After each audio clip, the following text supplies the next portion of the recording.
이 땅에 2000여 년 전에 유대 베들레헴에서 아기 예수로 오신 그 예수님, 그리고 십자가에 달려 죽으심으로 우리를 구원하신 바로 그 예수님께 감사하면서 다시 오시리라 약속하셨으니 다시 오심을 기다리면서 소망 삼고 그리스도인으로서 오늘의 삶을 사는 저와 여러분들이 되시기를 주님의 이름으로 축복합니다. 얼마 남지 않았죠? 그 예수께서 이미 오셨지만 오셨음에도 불구하고 그 오셨던 그 예수님을 내가 진정으로 마음으로 믿고 그 믿음으로 오늘을 살아가고 있는지 다시 한번 돌아보는 기회가 되시기를 바라고, 그 예수께서 약속하신 대로 다시 오시리라 하셨으니 심판주로 오실 그 주님을 내가 얼마나 열망하고 기대하며 소망 가운데 살아가고 있는지 다시 되돌아볼 수 있는 그런 귀하고 복된 시간이 되시기를 바랍니다. 요즘 많은 매체를 통해서 들리는 소리가 참 안타까운 소리가 많이 들립니다. 연말이기도 하고 또 여러 가지 경제적인 여건이나 상황들이 여의치 않아서 한 가정이 모두가 다 극단적인 선택을 했다, 그런 이야기도 들리기도 하고, 또 생활고가 너무 힘들어서 여러 가지 비관하면서 스스로 그런 잘못된 결단을 내리면서 그런 모습을 보면서 여러분들 어떤 생각이 드십니까? 그러니까 하나님을 믿고 하나님을 섬기는 믿음 있는 저와 여러분들의 그리스도인의 삶이 사실 그런 분들에게까지도 영향력이 미쳐져야 할 것인데 우리의 소홀함으로 인해서 또 그런 일들이 생기는 것은 아닌가라고 하는 그런 반성의 마음도 생깁니다. 작고 부족하지만 항상 우리 주위에 그러한 분이 생기지는 않는지, 그런 어려움과 고통 가운데 살아가는 분이 계시지는 않는지 항상 돌아볼 수 있는 그런 저와 여러분들이 되어야겠습니다. 그래서도 이런 말씀을 드리는 것이, 저도 결혼을 해서 아이가 있어 보니까 처음에 결혼할 때는 너무 좋았어요. 결혼할 때 그 좋은 감정, 기쁨, 그리고 첫 아이를 얻었을 때 너무나도 그것만으로도 기쁘고 참 즐거웠는데, 아마 여러분들도 그때를 생각해 보면 결혼했을 때, 그리고 하나님께서 아이를 주셨을 때 아마 그 기쁨, 그 감동 아마 잊지 못하실 거예요. 근데 시간이 지나면서 어떻든가요? 한 가정의 가장으로서 그리고 부모로서 살아가면서 그때 그 기쁨과 감격은 점점점 사라지고 힘들고 어렵다라고 하는, 참 삶이 힘들고 어렵구나. 특히나 가장으로, 특히나 가장뿐만 아니라 또 부모로서 살아가는 것이 참 어렵구나. 시간이 지나면은 더 자유로워지고 더 힘이 있어서 편안해질 것 같았는데, 사실 아무것도 모를 그때에는 편안했는데 기쁘고 즐겁기만 했는데 시간이 지나면서 참 더 어렵다, 참 더 힘들다 라는 생각만 듭니다. 제 생각만은 아닐 겁니다. 가장이라고 하면 꼭 남자나 남편만을 이야기하지 않지요. 이제는 더 이상 그런 시대가 아닙니다. 남자가 되었든 여자가 되었든 남편이 되었든 아내가 되었든 한 가정의 가장으로 살아간다는 것, 또 부모로 산다는 것 결코 쉬운 일은 아닙니다. 저는 그렇게 생각하는데 여러분들 어떤지 모르겠어요. 여러분들은 지금도 그때 예전의 감정과 감격대로 기뻐하고 즐거워하고, 물론 저보다 신앙의 연수가 있고 또 연륜이 있고 신앙이 깊어서 충분히 감당하고 살아가시리라고 믿어 의심치 않습니다. 저하고 비슷할 줄 알았어요. 크게 다르지 않을 것이라. 연수가 더 오래되시면 오래되실수록 더 힘듭니다, 목사님. 그러시리라고 저는 생각합니다. 여기 이제 젊은 우리 가정들은 아직까지 잘 모를 거예요. 애들 키우는 것만으로도 아이고 힘들다 하지만 그때보다 단언컨대 앞으로 몇 년 더 지나면 더 힘들 거예요. 그렇죠? 연수를 살아보신 분들은 압니다. 대한민국 가장들에게 물어봅니다. 가장으로서 그 무게가 얼마나 무겁습니까? 라고 물어보고, 또 그 무게를 견뎌 나아가는데 어떤 방법으로 견디고 있고 또 해결 방법은 뭡니까? 라고 물어보면 대부분의 가장들이 하는 말이, 그대 이 가장으로서 또는 부모로서의 이 무거운 짐을 어떤 그런 것에 비교할 수 없다. 그 어떠한 것보다도 힘들고 무겁다. 다만 해결책이 있다면 뭐라고 생각하십니까? 대부분의 가장들이 하는 말, 보험과 로또. 제 이야기가 아니에요. 실제로 많은 가장들이, 부모들이 그런 생각을, 우리나라 이 대한민국에서 그런 생각들을 하고 사는 그런 가정들이 많다 이 말입니다. 제가 아는 목사님이 형제가 남자만 7명이에요. 딸이 없어요. 그러니까 그 목사님은 저보다 나이가 조금 더 많으신데, 그러니까 이 7명의 아들들이 있으니까 그 중에 두 분이, 한 분은 장관이 됐고 한 분은 일본에서 사업을 해서 크게 사업을 하셨어요. 근데 이 두 분이 부모님하고 나머지 형제를 다 먹여 살려요. 최고의 보험이더라고요. 여러분들 아직까지 늦지 않았습니다. 7, 8 놓으면 그 중에 최소한 2, 3은 크게 됩니다. 1, 2 정도는 분명히 크게 돼요. 저도 참 안타깝습니다. 좀 더 많이 낳았으면 비전이 있는데 1, 2이라서 비전이 없어요. 잘 될 확률이 아주 낮습니다. 많이 나왔으면 그 중에 1, 2 잘 되면 저에겐 큰 보험이 되는데, 그와 같이 이 얼마나 힘들고 어려우면 이 한 가정의 가장으로서, 부모로서 살면서 보험이라고 하는 것, 로또라고 하는 것에 마음을 두고 혹시라도 이걸 통해서 해결이 되지 않을까, 여기에 해결 방안을 두고 있다는 것은 정말 안타깝지 않을 수가 없습니다. 얼마 전에 제가 운전을 하고 가다가 정지 신호에 걸려서 정차를 했습니다. 마침 그 머문 곳이, 정차한 곳에 바로 길가에 보니까 로또 판매점이 있어요. 로또 판매점. 여러분들도 요즘 많이 생겼어요. 많이 있더라고요. 가는 곳마다. 그래서 이렇게 쳐다보고 있는데 6시, 7시, 저녁 한 6시, 7시 되었는데요. 벌써 술이 좀 취했어요. 술이 좀 취하신 한 남자분이 비틀비틀거리면서 그 로또 판매점 문을 열고 들어가는 겁니다. 비틀비틀거리시면서. 한참이 지났는데 나오지를 않아요. 분명히 이 복권을, 로또를 사고 있었겠죠. 그러니까 이렇게 색칠도 하고 또 바로 받아서 긁기도 하고 뭐 그런 걸 많이 하더라고요. 보니까요. 제가 이제 신호가 이제 풀려서 먼저 가는 바람에 언제 나오셨는지는 잘 모르겠습니다만은, 그분이 로또 판매점에 비틀거리면서 들어가는 모습을 다시 한번 생각해 보면서 그분의 뒷모습이 이렇게 눈에 떠오르면서 그 비틀거리는 몸만큼이나 그 사람의 그 마음, 그 사람의 정신, 그 마음과 정신도 흔들리고 있는 것 아니냐라는 생각을 해보면서, 그 사람도 분명히 한 가정의 가장이고 또 부모이고 남편일 텐데 저렇게 흔들리고 비틀거리는 그 모습이 그대로 그 가정의 어떤 상황을 보여주는 것 같아서 참 마음이 아팠습니다.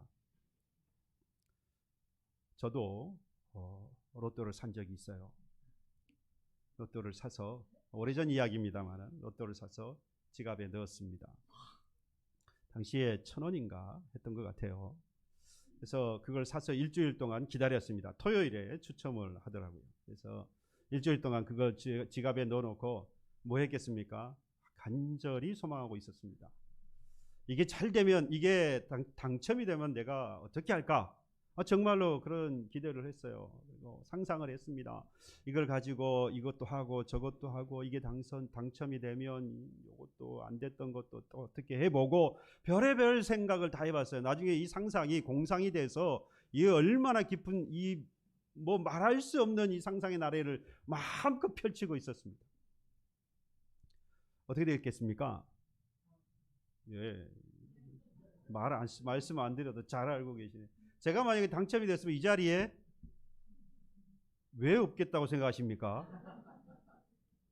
그럴 거예요. 아마 없을지도 모르겠습니다. 아마 당첨이 됐다면 지금 이 자리에 안 있고, 혹시 어떻게 된지 뭐 더 잘 됐었는지, 아니면은 세상적으로, 아니면은 더 잘 못 되어서 큰 곤욕을 치르고 있을지, 그건 모르겠습니다만 아무튼 그게 안 되었어요. 그리고 나서는 2번 다시 제가 사지를 않았습니다. 제가 왜 그걸 사지 않았느냐? 먼저는 헛된 망상에 빠져 있다고 하는 것이 너무나도 안타까웠습니다. 한 주를 기다리면서 그 어느 때보다도 그 시간이 짧았어요. 그냥 훅 지나가는 겁니다. 그걸 기대하면서, 안 될 줄 알면서도 왜 기다리고 있는지 분명히 저는 안 될 줄 알았어요. 제가 교회에서도 뭐 행사가 있어서 추첨할 때가 있잖아요. 저는 확실히 안 될 줄 믿고 있습니다. 안 돼요. 옆에 분들 다 뽑혀서 가는데 어떻게 피해도 제 건 그렇게 피해가는지 모르겠어요.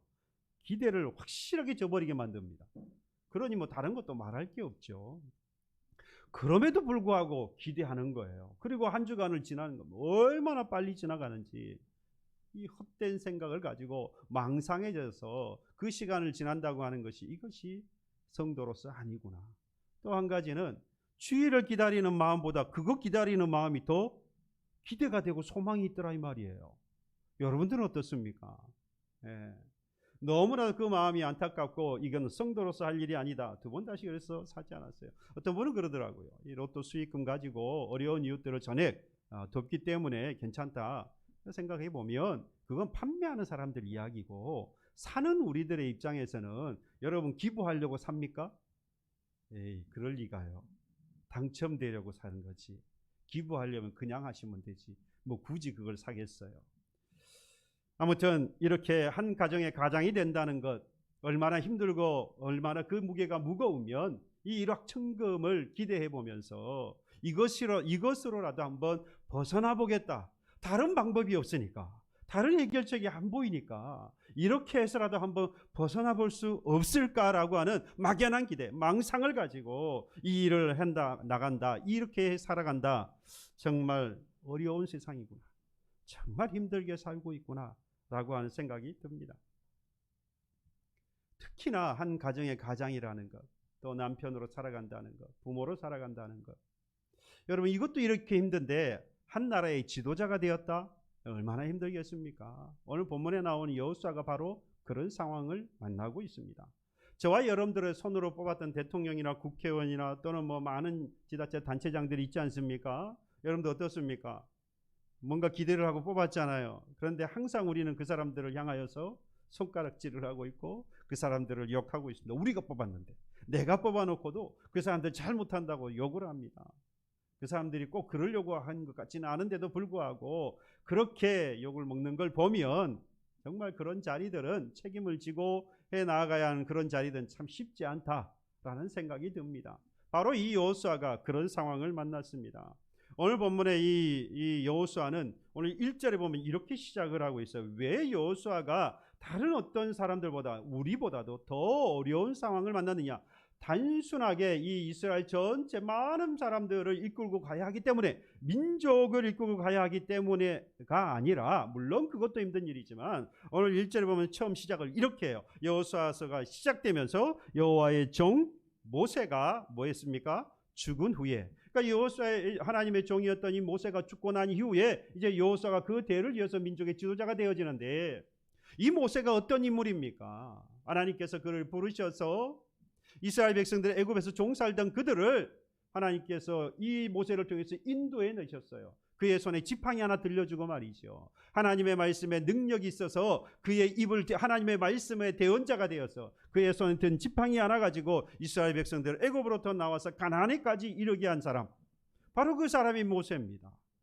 그래서 이스라엘 백성들에게 이 당신들의 역사에 있어서 가장 위대한 인물이 누굽니까? 라고 물으면, 예전에도 제가 말씀을 드린 적이 있어요. 1번이 모세예요.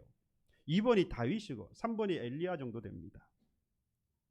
그만큼 이 모세라고 하는 인물은 이스라엘 사람들에게서 아주 큰 의미가 있고, 그리고 그 위치가 대단한 것이죠. 그런데 그 모세가 뭐 했습니까? 지금 죽었다 이 말이에요. 그리고 그것을 그대로 지금 여호수아가 받은 거예요. 그 위치를 그대로 받았어요. 여러분 그 무게가 어떻겠습니까? 이 많은 사람들이, 이 민족이 어떤 기대를 가지고 있겠어요? 마치 모세와 같은 그런 기대를 가지고 있을 거예요. 그래 얼마나 그 마음을 알고 그 눈빛을 보고 있는 이 여호수아의 마음이 얼마나 힘들고 어려웠겠습니까? 대중의 지도자가 된다는 것, 리더가 된다는 것, 정말로 어려운 일이 아닐 수 없습니다. 그래서 성경에 보면 이 리더로 하나님께서 지도자로 세우는 사람들이, 세울 때 이 사람들이 대부분 다 처음에 회피를 해요. 예. 모세도 마찬가지입니다. 하나님께서 부르셨을 때 여러 가지 이유를 대요. 내가 왜 가야 하는지, 도대체 당신이 누구길래, 뭐 여러 가지 이유를 대면서 그 가지 않으려고 합니다. 기드온도 마찬가지지요. 포도주 틀을 짜서 거기에서 밀을 까고 있어요. 두려워서 숨었던 거죠. 사울은 어땠습니까? 스스로가 가장 작다, 가장 연약하다라고 이야기하면서 내가 왕이 될 수 없다라고 이야기하는 거예요. 우리가 생각할 때 높은 위치에 준다 그러니까, 뭐 어떤 지위를 주고 권세를 준다 그러니까 좋다고 다 갔을 것 같으면 아니에요. 생각해보면 그렇게 누리는 것보다 책임져야 할 상황이 훨씬 더 무겁게 느껴지기 때문에 대부분의 인물들은 전부 다 그 자리에 가기를 꺼려했어요. 왜요? 두렵더라 이 말이죠. 두려워요. 여호수아의 상황은요, 이들의 상황보다 훨씬 더 최악의 상황이었던 겁니다. 그 많은 사람들을 이끌고 모세가 없는 상황에서 기대하고 있는 그 사람들을 보면서 어디로요? 그 가나안 땅으로 들어가야 해요. 심지어 그 가나안 땅을 들어가면 모든 것이 다 완비되어 있느냐, 들어오기만 하면 되느냐? 아니에요. 하나님께서 분명히 그곳으로 가라 하셨고, 그곳을 너희에게 밟는 땅, 그곳을 너희에게 주리라 약속하셨지만, 그곳에 들어가면 7 족속이 있어요. 이방 족속이 있어요. 그들과 싸워야 하는 겁니다. 전혀 준비되지 않았어요. 그들과 싸울 만한 전쟁의 준비가 되어지지 않은 그들인데, 그곳 가서 또 싸워야 하는 일까지, 전쟁을 해야 하는 일까지. 그러니 이 여호수아의 이 입장은 너무나도 힘들고 어려운 상황에 있었다 이 말입니다. 이런 상황에서 지도자가 된 이 여호수아에게 여러분 필요한 게 뭘까요? 돈일까요? 도대체 뭐가 이 여호수아에게 가장 필요하고 가장 큰 위로가 되겠습니까? 누구든지 성경을 읽으면서 이러한 여호수아의 상황을 감안해 본다면 곧바로 자신의 어려운 삶을 대입을 시켜봅니다. 그러면서 경험적으로 올려보지요. 그러면서 오늘 7절 말씀에 보면 이렇게 합니다. 오직 강하고 극히 뭐하며? 담대하며. 강하고 담대하라. 그러면서 9절의 말씀에도 이렇게 해요. 내가 내게 명령한 것이 아니냐? 강하고 담대하라. 두려워하지 말라. 놀라지 말라. 내가 어디로 가든지 내 하나님 여호와가 너와 함께 하느니라. 이 말씀을 딱 보는 순간에 이것만큼이나 여호수아에게 위로가 되고 격려가 되는 말씀이 어디 있겠느냐? 여호와가 함께하니 너는 두려워하지 말고 떨지 말고 놀라지 마라. 강하고 뭐하라? 담대하라. 그러니까 여호수아가 용기 백배해가지고 그 가나안 땅으로 진격해 나아갔을 것이다. 그렇습니까?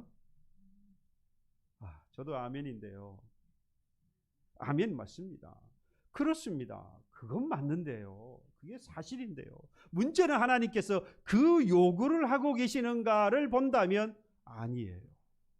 우리는 오늘 이 본문의 말씀을 가지고 지금 본문처럼 우리가 정말 어렵고 힘들지 않느냐? 가장으로서, 부모로서, 남편으로서, 아내로서 살아가는 것이 너무나도 힘들고 어렵다. 하지만 보세요. 여호수아도 더 우리보다 어려운, 힘들고 어려운 무게의 짐을 지고 가고 있지만 하나님께서 함께 하신다고 하죠.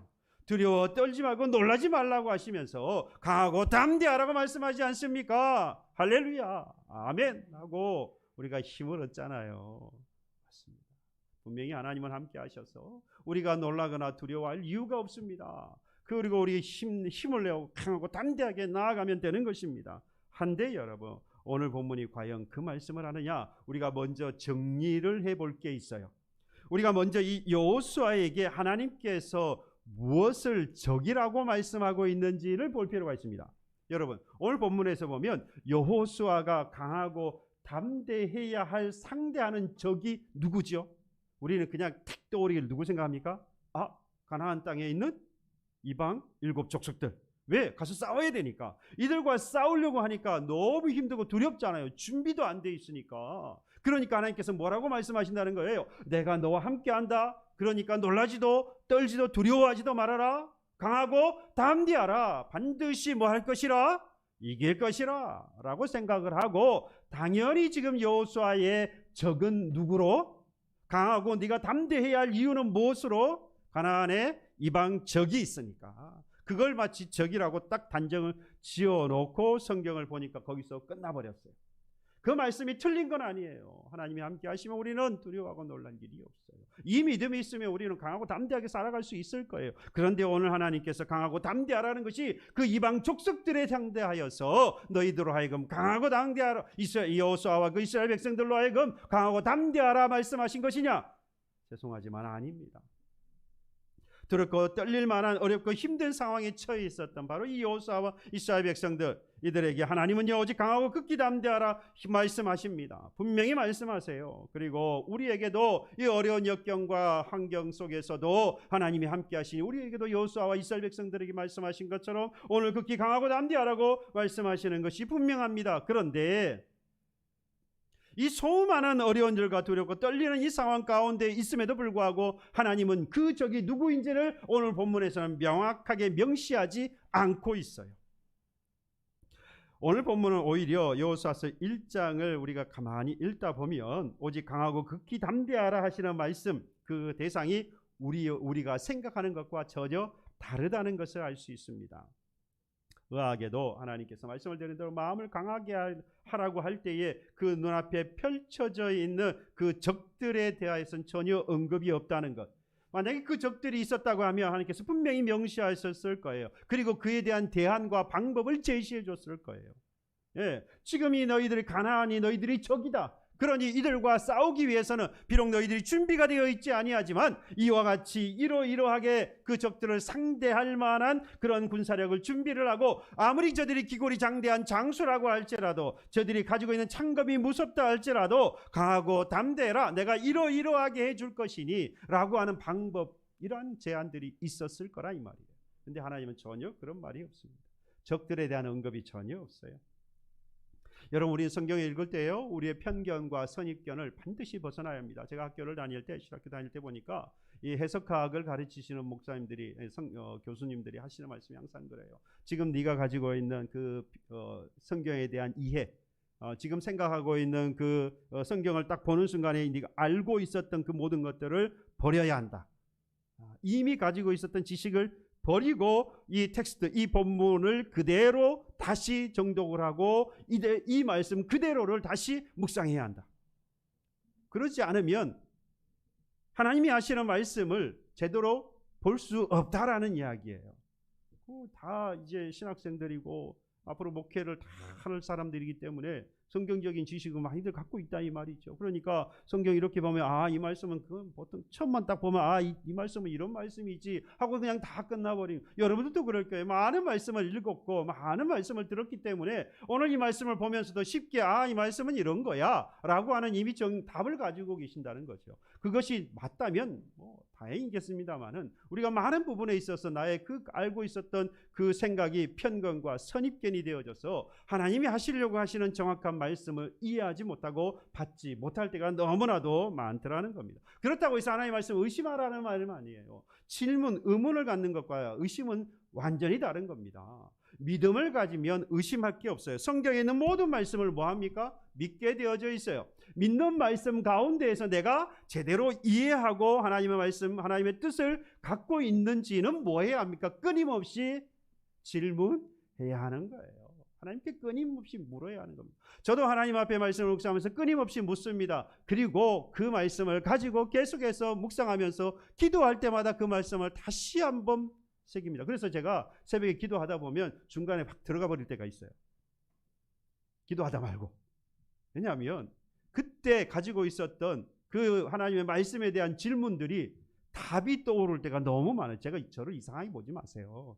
무슨 이상한 끼가 있어서 그러는 게 아니고, 하나님은 분명히 말씀과 기도 가운데 은혜를 주시거든요. 깨달음을 주세요. 하나님에 대한 깨달음을 그 말씀과 기도 가운데 주시기 때문에 말씀을 읽고 묵상하다가 깨닫게 되고, 그렇지 않고 그 말씀을 가지고 엎드려 기도하다 보면 하나님께서 그 말씀을 깨닫는 은혜를 주신다 이 말이죠. 그래서 반드시 그 말씀을 가지고 뭐하라?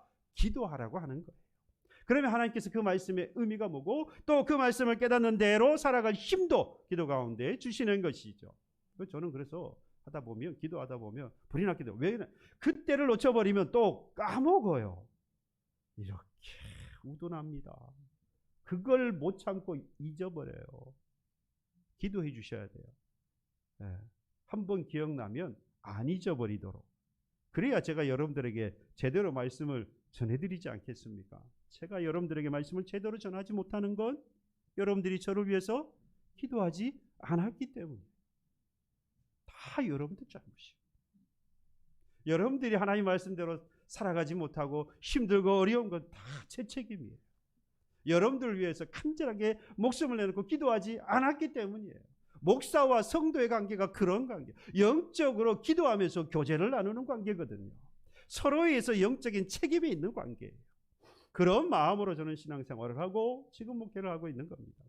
비록 부족하지만. 아무튼 중요한 것은 의심은 갖지 않으나 하나님 앞에 질문해야 합니다. 혹시라도 내가 잘못 이해하고 있지는 않은지 정확하게 하나님의 마음과 뜻을 구별하고 분별할 수 있도록 그의 말씀을 항상 주의 깊게 읽고 그리고 듣고 또 묵상해야 하는 겁니다. 그렇다고 해서 우리가 언제나 완벽하게 하나님의 말씀을 이해하고 하나님의 말씀 뜻을 우리가 가질 수 있느냐? 그렇지는 않습니다. 하지만 여러분, 우리의 게으름이라든지 우리의 나태함이나 우리의 편견이나 그 선입견 때문에 하나님의 말씀에 오해가 생긴다고 한다면 그건 다 나의 잘못이잖아요. 하나님의 성령의 역사하심을 방해하는 장애물이 되어지는 거니까 이건 빨리 없애야 하는 것입니다. 오늘 보면 하나님께서 여호수아에게 분명히 강하고 담대하라 말씀하신 것은 분명한 사실. 그러나 무엇에 대해서 강하고 담대하라고 했느냐? 우리는 여기서 주의 깊게 이것을 살펴보아야 한다는 겁니다. 하나님께서 무엇에 대해서 이 여호수아에게 강하고 담대하라고 했느냐? 아까도 읽었습니다만은 7절에 오직 강하고 담대하여, 그 다음에 무슨 말씀이 나오지요? 8절도 마찬가지지만 나의 종 모세가 내게 명령한 그 율법을 다 지켜 행하고 우로나 좌로나 치우치지 말라. 그러니까 그 다음에 뭐라고 말하지요? 그리하며 어디를 가든지 형통하리라. 8절도 같은 말씀이에요. 이 율법책을 내 입에서 떠나지 말게 하며 주야로 그것을 묵상하며 그 안에 기록된 대로 다 지켜 행하라. 그리하며 내 길이 뭐하게 되고요? 평탄할 것이며 또 뭐 할 거라고 합니까? 내가 형통하리라. 뒤가 똑같아요. 내가 평탄하면 내가 형통하리라. 그리고 그 앞에 보니까 뭐라고 말씀하지요? 내 종 모세에게 말한 것처럼 또는 이 율법책에 말씀하고 있는 것처럼 치우치지 말고 좌로나 우로나 치우치지 말고 그 말씀을 다 지켜 행하라 라고 하는 말씀이 나옵니다.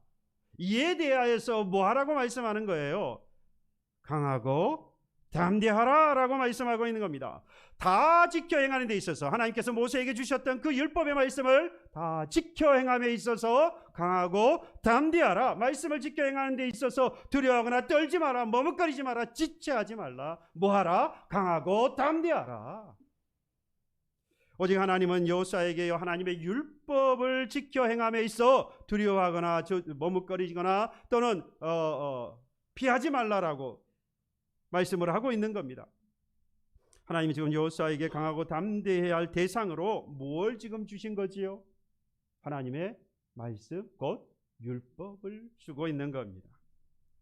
하나님의 말씀을, 하나님 율법을 지켜 행하는 데 있어서 머뭇거리거나 지체하지 말고 담대히 나아가라. 이어져서 아까도 우리 함께 봤습니다. 8절의 내용에 보면 율법을 지키는 데 있어서 구체적인 방법을 또한 제시했어요. 이 율법을 내 입에서 뭐하게 하지 말고요, 떠나게 하지 말라. 주야로 그것을 뭐하라? 묵상하라. 그 안에 기록된 대로 다 뭐예요? 지켜 행하라. 구체적인 방법이에요. 하나님의 관심은 오로지 어디에가 있습니까? 우리의 인생의 문제, 우리가 힘들고 어려운 상황, 이것들을 해결해 주는데 하나님의 말씀이 있는 게 아니지요. 하나님의 초점이 거기가 있지 않아요. 오직 하나님의 율법, 하나님의 말씀에가 있어요. 우리로 하여금 이것을 다 지켜 행하라고 말씀했어요. 우리는 무엇을 바라보고 살아갑니까? 내 인생을 지금 힘들게 하는, 내가 무겁게 지고 가고 있는 그 인생의 짐, 그 짐을 어떻게 하면 해결할 수 있을까? 우리는 이걸 바라보고 살아가고 있는데 하나님은 거기에 대해서 아무런 관심이 없어요. 하나님은 오직 우리에게 주신 그 말씀을 이들이 지켜 행하는지를 하나님이 보고 계시는 거예요. 하나님 너무하시죠? 나는 인생의 짐 때문에 너무 힘든데 하나님은 내 그걸 몰라주시는 것 같아요. 이건 다 그냥 모른 척 하시고 내가 하나님의 말씀을 지켜 행하는지 안 하는지 너 이거 다 지켜 행하라. 좌로나 우로나 좌로나 치우치지 말고 이 말씀을 지하로 묵상하고 내 입에서 떠나게 하지 말아라. 다 지켜 행해야 한다. 하나님은 오직 그 하나님의 말씀, 주신 말씀에만, 그 율법에만 모든 관심을 두고 있는 것처럼 보인다 이 말이죠. 야속해 보여. 그런데 여러분, 이 말씀 무슨 의미냐? 그 뒤에 것, 그러니까 우리가 지금 고민하고 있는 인생의 짐, 무거운 짐, 그게 뭐가 되었든 질병이 되었든 그럼 뭐 돈의 문제가 되었든 자식의 문제가 되었든 공부가 되었든 결혼이 되었든 우리가 인생에 지고 가고 있는 그 많은 것들이 다 짐이잖아요. 근데 그건 하나님이 뭐라고 그러냐? 그건 내가 다 해결할 거니까 너는 뭐 하라는 거예요? 하나님의 말씀에 초점을 가지고 그 말씀을 다 지켜 행하라. 그건 너무 힘들다. 여러분, 말씀을 다 지켜 행하는 것, 여러분 그걸 뭐에 비유했느냐? 나무가 깊이 뿌리를 내리는 것 같다라고 비유를 했어요. 그러니까 나무가 깊이 뿌리를 내는데 한 해 두 해 됩니까? 물론 이 가느다란 뭐 그런 꽃을 피우는 조그만한 그런 것 같으면은 그냥 뭐 금방 내리죠. 보니까 여기 수생식물 같은 경우 보니까 며칠 지나니까 뿌리가 다 나와서, 그죠? 그러나 아름드리 나무, 그래서 과실을 맺을 만한 그런 나무가 되려면 최소한 몇 년은, 그렇죠? 깊이 뿌리를 내려야 합니다. 10년, 20년 뿌리를 내려야 해요. 그래야 비로소 먹을 만한, 거둘 만한 과실이 열리는 거지요. 마찬가지입니다. 하나님의 말씀은요, 한 해 두 해 되는 게 아니에요. 그 말씀을 지켜 행하는 것은요, 오늘 했다고 해서 끝나는 게 아니다 이 말입니다. 오랜 시간이 필요해요. 그래서 그 말씀을 다 지켜 행하는 것이 너무나도 힘들고 어려운 거예요. 그래서 하나님께서 뭐 하라고 말하는 거죠? 강하고 담대하라는 거예요. 왜? 어려우니까. 그래서 우리는 자꾸만 뭐만 생각합니까? 하나님께서 내 문제를 해결해 주시는 것으로 오늘 이 말씀을 이해하려고 하는 거예요. 왜? 그 말씀을 따라 지켜 다 행하는 것이 어려운 것을 우리가 들어서 알고 행해 보면서 알았거든요. 그러다 보니까 오늘 이 말씀을 보면서도 하나님께서 이 여호수아를 통해서 그 엄청난 어려운 상황들을 뭐 하심으로? 함께 하심으로, 놀라지도 두려워하지만 강하고 담대하라고 말씀하신다라고 이해하고 하나님의 말씀을 따라 지켜 행하는 것은 뭐 해버립니까? 뒤로 제쳐둬 버리는 거예요. 물론 몰라서 그럴 수도 있고, 오늘 말씀을 그저 우리가 이전에 알 것처럼 그렇게만 생각하면 우리는 지금 이 본문은 하나님의 말씀을 지켜 행해야 한다라고 하는 그 초점에서 완벽하게 벗어나 버리게 되어지는 겁니다. 여러분, 이 여호수아가 경험했던, 그리고 그렇게 이 일생을 살아와서 마지막에 가서 여호수아서 23장에 보면 그도 하나님께 받았던 이 말씀을 그대로 죽기 이전에 유언으로 이 이스라엘 백성들에게 남기게 되어집니다. 여호수아서 23장 6절에 보면 그러므로 너희는 크게 힘써 모세의 율법책에 기록된 것을 다 지켜 행하라. 그것을 떠나 우로나 좌로나 치우치지 말라. 똑같은 말씀이죠. 하나님께서 그들을 지도자로 세우셨을 때에 처음 하나님께서 그에게 주셨던 말씀을 그대로 이 이스라엘 백성들이 하고 있습니다. 여러분, 가나안 땅에서 살아가는 그들의 인생이 너무나도 힘들어요. 이스라엘 백성들이 마찬가지예요. 그때에 어떻게 살아갈 것인가의 구체적인 방법을 제시하는 게 아니에요. 뭘 하라는 겁니까? 나도 하나님께 받았는데 그 말씀, 모세에게 주셨던 그 율법과 하나님 말씀을 다 지켜 행하라. 그것이 너희들이 할 일이다. 그러면 네가 지금 인생 가나안 땅에서 살면서 해결해야 할 모든 인생의 문제는 하나님께서 형통하게 하시리라.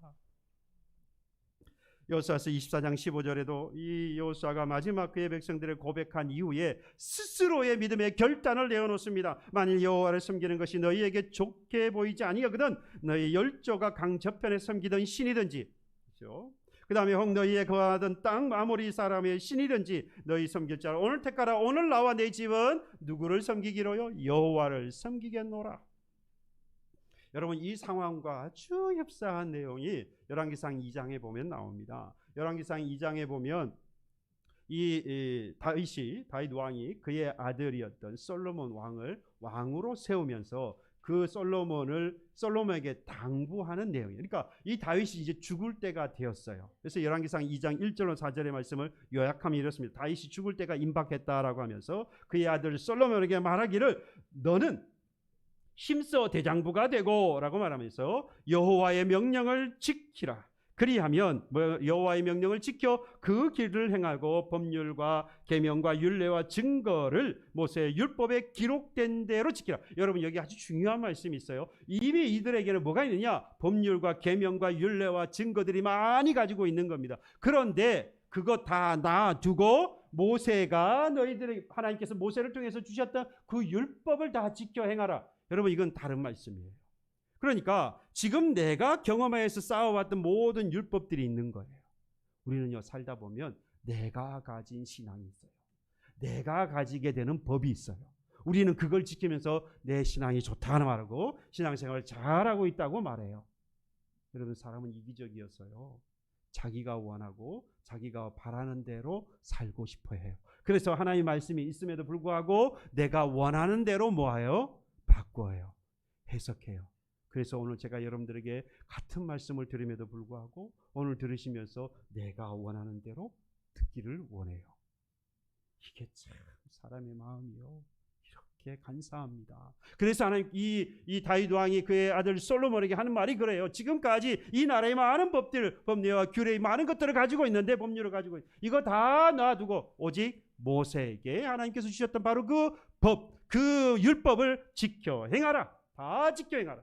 그리하면 네가 무엇을 하든지 어디로 가든지 형통할지라. 오늘 본문 말씀과 똑같이요. 하나님의 말씀을 다 지켜 행하라. 형통하리라. 뭐 할 거래? 네가 지금 앞으로 인생이 지금 왕으로서, 내가 왕 되어서 봐서 아는데, 왕으로서 네가 앞으로 살아가야 할 그 길이 만만치 않을 거야.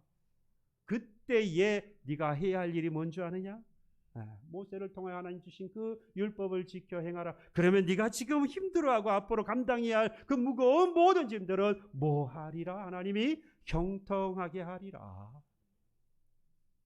놀랍게도요, 다윗 왕이 죽기 전에 이 한 말은요, 여호수아하고 너무 똑같은 말씀입니다. 심지어 다윗이 유언을 하고 있는 이 상황도요, 너무 똑같아요. 여호수아가 만났을 때 그 가나안 땅에 이스라엘 백성 그 많은 사람들 데리고 들어가고 그 안에서 싸워야 할 일도 산적해 있지요. 그리고 모세까지도 죽어버렸지요. 그러니 이 얼마나 힘든 상황입니까? 마찬가지로 다윗이 이 이야기를 할 때에, 솔로몬에게 이 유언으로 이것을 남길 때에 그 상황이 아주 힘들었어요. 다윗의 넷째 아들인 아도니아가 반역을 일으켜서 왕이 되려고 했어요. 바로 그 전이에요. 그 상황, 위태로운 상황이죠. 이런 상황에서 여러분, 아들을 솔로몬에게 왕으로 세울 때에 그에게 무슨 이야기를 유언으로 남기는 게 맞을까요? 일반적으로 생각해 보면 당연히 지금 그의 형이 지금 이 왕위를 차지하려고 지금 반역을 일으켰으니까 그 반역에 대해서 어떻게 대응할 것인지, 그렇죠? 앞으로 왕이 되었을 때는 누구를 가까이 하고 누구를 멀리해야 할지, 어떤 정책을 세우고 군사력을 어떻게 준비할 것인지, 이러한 것들을 이 다윗이 그의 아들 솔로몬에게 전해줬어야 하는 거예요. 그럴 상황이에요. 그게 인지상정이죠. 누가 생각해도 그게 맞아요. 김정일이가 김정은한테 그랬다고 그러지 않습니까? 누구를 가장 먼저 없애야 되고 또 누구를 가까이 해야 되고, 절대로 핵은 포기하면 안 된다. 그게 우리 살 길이다. 그게 뭐 사실인지 아닌지 모르겠습니다만은 토론하는데 보니까 그런 이야기를 하더라고요. 근데 생각해 보면 그게 맞아요. 일반적인 생각이에요. 그게 맞는 생각이에요. 우리 이성적으로 보면 그렇게 말하는 것이 맞아 보입니다. 그럼에도 불구하고 다윗이 이걸 모릅니까? 그럼에도 불구하고 다윗은 그렇게 고백하지 않고 그렇게 당부하지 않습니다. 오직 한 가지, 하나님의 말씀을 사랑하고 그것을 힘써 지켜 행하되 다 지켜 행하라고 말. 그러면 그 모든 나머지 것들은 다 뭐 할 것이라? 형통하리라, 해결되리라 말씀하고 있는 겁니다. 이 얼마나 멋지고 얼마나 놀라운 신앙입니까? 바라기는 저와 여러분들이 이러한 신앙을 가지고 살아가기를 소망합니다. 인생의 무거운 짐 이것 하나님 앞에 내어놓고 이거 어떻게 합니까? 물론 그런 호소, 그런 고백도 하나님 앞에 필요하겠지요.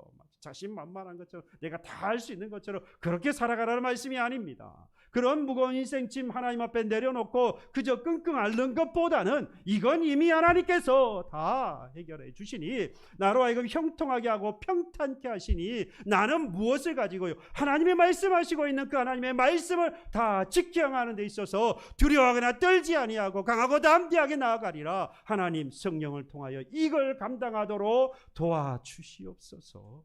이게 바로 우리의 기도의 제목이 되어야 하지 않겠습니까? 이것이 바로 우리의 놀라운 신앙의 모습 아니겠습니까? 바뀌어야 할 우리의 신앙의 모습 아니겠나 이 말이겠습니다.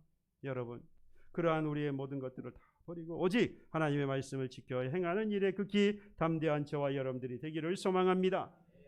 오늘은요, 우리는 늘 문제가 닥칠 때 문제 해결을 위한 부분만 우리는 바라보고 살아가는데, 그래서 그 문제를 어떻게 하면 해결할 수 있을까 고민하면서 누군가의 구원의 손길, 도움의 손길을 기다리며 살아가는데, 여러분 더 이상 그러한 인생을 살지 않기를 바랍니다. 내 앞에 힘들고 어려운 일이 산적해 있어서 그걸 때문에 어떻게 해결할까 고민하지 않기를 바랍니다. 이미 하나님께서 그 일을 다 형통하게 평안하게 하실 것입니다. 다만 하나님의 말씀을 다 지켜 행하는 일에 우리는 고민하고, 이 일에 크고 담대하고 떨지 마시고 두려워하지 마시고 나아가기를 소망합니다. 우리의 길이 형통하며 평탄하게 될 줄로 믿습니다. 더 이상 하나님의 말씀에 다 지켜 행하는 데 있어서 머뭇거리거나 지체하지 말고 담대하게 나아가는 교우 여러분들 되시기를 주님의 이름으로 축복합니다.